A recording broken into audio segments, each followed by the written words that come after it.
안녕하세요. 여행은 몽골몽골 이영산입니다.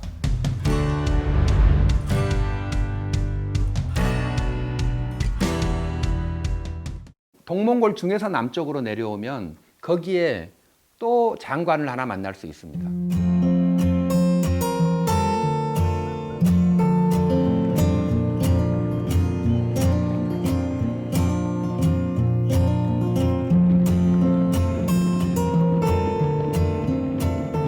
중국 국경까지 내려오는 곳이기 때문에 거리상으로는 거기에서 한 500km쯤 떨어져 있습니다. 같은 동몽골이어도 그렇게 멉니다. 평지 같은 길을 초원을 달려서 중국 국경까지 내려오면 웅장한 산이 하나 서 있습니다. 실링복드라고 하는 산입니다. 그닥 높거나 그러지는 않습니다. 뭐 태산이 높아서 공자가 거기에 올라가 가지고 천하를 다 내려다보고 아 천하가 이렇게 좁구나 뭐 이런 걸 느꼈다고 하는 태산이 800m인가 밖에 안 되지 않습니까? 실링복드산도 그 정도 높이인데 온 천지가 다 보입니다.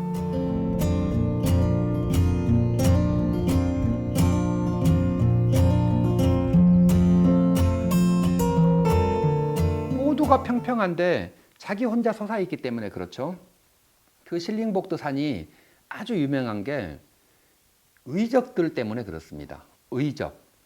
몽골이 청나라 지배를 받고 있을 때 토로이반디라고 하는 남자가 있었습니다. 이 토로이반디가 청나라 관군들이 관리하고 있는 말만 훔친 거예요. 그러니까 말도둑 놈이죠, 사실은. 근데 이게 우리 백성들 걸 한 게 아니고 청나라 관군들 것만 훔쳤기 때문에 의적이 된 겁니다. 그 동몽골 초원이 원래 타타르족이 살던, 그래서 명마가 많은, 말이 엄청 좋은 곳이에요. 풀이 좋기 때문에. 그러니까 청나라도 거기에 말을 키우는 곳을 두고 있었는데 이 토로이반디는 꼭 거기만 가서 말을 훔쳐가지고 도망가는 거예요. 안 잡히고 계속 영웅이 돼 갑니다. 그래서 이제 임꺽정인지 장길산인지 모르는 이름을 얻는 거죠. 그 이름이 몽골 말로는 실링사인 에르라고 합니다. 실링은 실링복드산을 말하는 거고 사인은 조타입니다. 사인바이노 할 때 그 사인이에요. 그리고 에르는 남자를 말합니다. 그러니까 실링산의 멋진 남자라는 이름을 얻는 거예요. 실링사인 에르가 됐는데 토로이반디의 의적의 계보가 계속 내려갑니다. 후계자를 통해서 33명의 의적단이 이제 만들어집니다. 앞은 사라지면서 뒤는 계속 생겨나는 거죠. 그래서 그 마지막 33번째의 의적의 이름이 투무르입니다. 투무르. 강철이란 뜻입니다.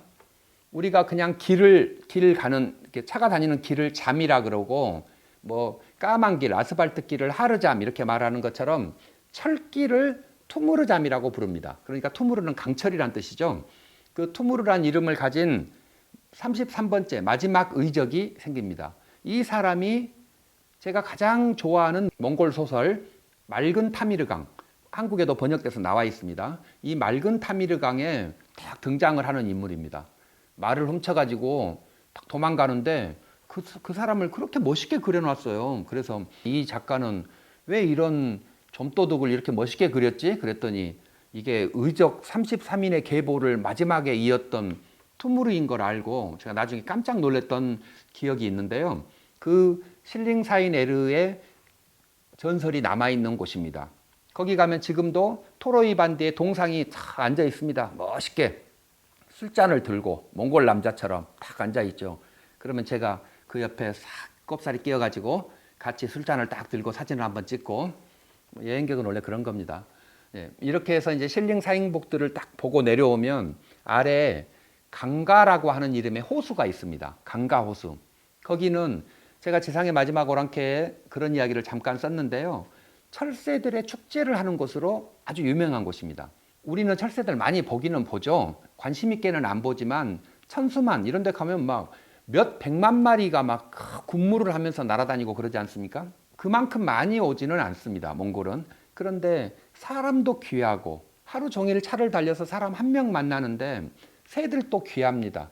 그러니까 모두에게 다 애정을 주고 그런 눈으로 바라보기 때문에 이 철새들이 조금 더 다르게 다가오는 것 같아요. 뭐 말하자면 내가 물준 장미꽃 뭐 이런 정도 되는 건데요. 그 철새들을 하나하나를 정말 예쁘게 봅니다.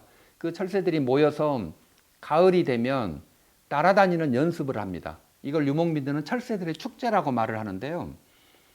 이제 겨울이 되면 호수가 꽁꽁 얼 거 아닙니까? 그러면 거기서는 못 살죠. 그래서 날아올라서 3,000km, 5,000km 이렇게 날아서 한국으로, 일본으로, 대만으로, 멀리 호주까지도 이렇게 날아갑니다. 날아야 되는데 이 먼 길을 올해 막 태어난 애들은 못 따라올 거잖아요. 그리고 출발할 때 무서워하고, 그러니까 엄마들이 아이들을 데리고 날아오르기 연습을 합니다. 쫙 날아올랐다가 한 바퀴 삥 돌고 다시 그 호수로 내려앉고, 다시 날아올랐다가 호수로 내려앉고, 이런 연습을 계속 합니다. 하면서 무리들이 좀 커지는 거죠. 함께 연합하고 해서 무리가 많이 커집니다. 그리고 어느 안개 자욱한 날 아침에 수면을 박차고 쫙 날아오른 그 새 무리들이 그대로 쉬지 않고 가버리는 거죠. 애들도 겁내지 않게 오늘 또 연습이겠지 하고 따라왔다가 3,000km 동안 날개를 이렇게 흔들어야 되는 거죠. 저는 그 철새를 보고 있으면 뭐 유목민들이 그렇게 눈물을 흘리면서 철새가 떠나갈 때 쳐다보고 있고, 그리고 철새가 가고 있는 걸 수를 세면 엄마한테 혼나거든요. 철새 수를 세지 말아라. 돌아올 때 한두 마리 또 없을 건데 그러면 그때 가슴 아픔을 또 어떻게 하려고 하느냐, 뭐 이러면서 혼나고 유목민들은 그런다고 하는데, 그 철새들이 날아가는 걸 보면서 유목민들은 그런 마음이 계속 들 거예요. 자기들도 이 초원에서 풀을 뜯기고 나면, 이제 이 풀이 다 없어지고 나면 이사를 가야 됩니다. 가까운 데로 가는 게 아니고 저 지평선 너머로 가죠. 거기에 새로운 풀이 있을 거니까. 그런데 그 지평선 너머의 땅이라고 하는 미지의 땅은 어떻게 보면 큰 희망이기도 하지만 어떻게 보면 얼마나 큰 두려움이겠습니까? 거기에 무엇이 있는지 모르는데. 그러니까 희망인지 절망인지 모르는 곳으로 짐을 싸가지고 가봐야 되는 사람들, 이런 사람들에게 철새의 이동이라고 하는 것은 정말 자기 마음 같을 거예요. 그러다 보니까 그렇게 철새 하나하나를 눈물로 쳐다보고 뭐 그런 마음들을 저는 느낄 수 있어서, 그 강가 호수에 앉아 있는 거, 그런 것만으로도 굉장히 많은 그 생각이 들게 하는 그런 여행지였다고 저는 생각을 합니다. 여러분들도 동몽골 늦여름이나 초가을 정도까지 해서 동몽골을 가보신다면 뭐 그런 여행지를 들려서 한 번씩 보는 것도 아주 의미 있고 재미있는 그런 여행이 될 거라고 저는 생각을 합니다.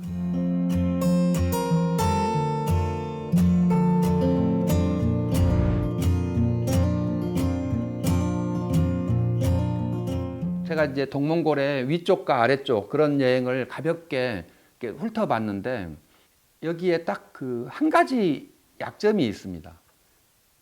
캠프가 아주 상태가 나쁩니다. 우리는 거기 가면 캠프라는 데 가가지고 게르를 얻어서 쓰고 밥도 좀 거기서 사 먹고 해야 되지 않습니까? 그게 캠프인데 캠프가 상태가 너무 나쁩니다. 제가 20년 전에 갔을 때도 그런 캠프는 다 있었어요.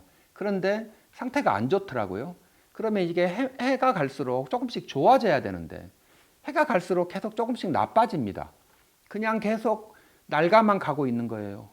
야, 이거를 좀 고치고 어떻게 운영을 좀 잘했으면 좋겠는데, 거기는 외국인들이 가는 여행지가 아닙니다. 몽골 사람들만 가죠. 그러니까 제가 여러 번 자랑을 했죠. 몽골 사람들 괜찮다. 몽골 사람들은 괜찮다는 말을 좋아한다 그랬잖아요. 아프냐? 괜찮다.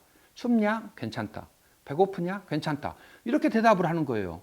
손님으로 가도 마찬가지입니다. 그래서 주인이 물어보면 뭐 뜨거운 물이 안 나와도 괜찮고 밥을 안 해줘도 괜찮고 난로가 없어도 괜찮고, 늘 몽골 사람들은, 몽골 여행객들은 괜찮다고 말을 하는 거예요. 그러니까 이 사람들이 안 고칩니다. 캠프가 나빠지는데도. 제가 혼자 거기서 생각을 해봤습니다. 몽골 사람들의 저렇게 좋은 성격이고 좋은 마음가짐인 괜찮다라는 것이 혹시 저 마음 때문에 발전을 저해하고 있는 건 아닐까? 그런 생각도 굉장히 많이 들더라고요. 뭐 세상에 어떤 것이 옳겠어요. 둘 다 조금씩 약점이 있겠죠. 그런데 또 반대로 생각을 해보면 우리는 너무 안 괜찮죠. 모든 것이 안 괜찮고 조금만 불편해도 죽어버릴 것 같고, 이러기 때문에 또 이 현재를 살고 있는 우리에게는 약간의 문제가 생기지 않습니까? 몽골처럼 저렇게 다 괜찮아 가지고 하는 것도 문제인 것 같고, 그 참 중간에서 잘 이걸 찾아보는 게 좋을 것 같은데, 기회가 되면 우리가 여행을 다니면서 우리는 그동안에 너무 불편함을 못 참는 안 괜찮음으로 살았으니까 저쪽 가서 저것들이 또 너무 괜찮다고만 하는 것이 가지는 함정 또 한번 보면서 이렇게 느껴가 보면 우리가 또 마음에서 중용까지는 아니지만 뭐 그런 비슷한 거를 알게 될 수 있지 않을까, 뭐 이런 생각도 드네요. 동몽골 초원이 한없이 넓고 정말 아름답고 또 칭기스칸의 역사가 가득 들어있기 때문에 여행 다니시기는 너무 재밌습니다.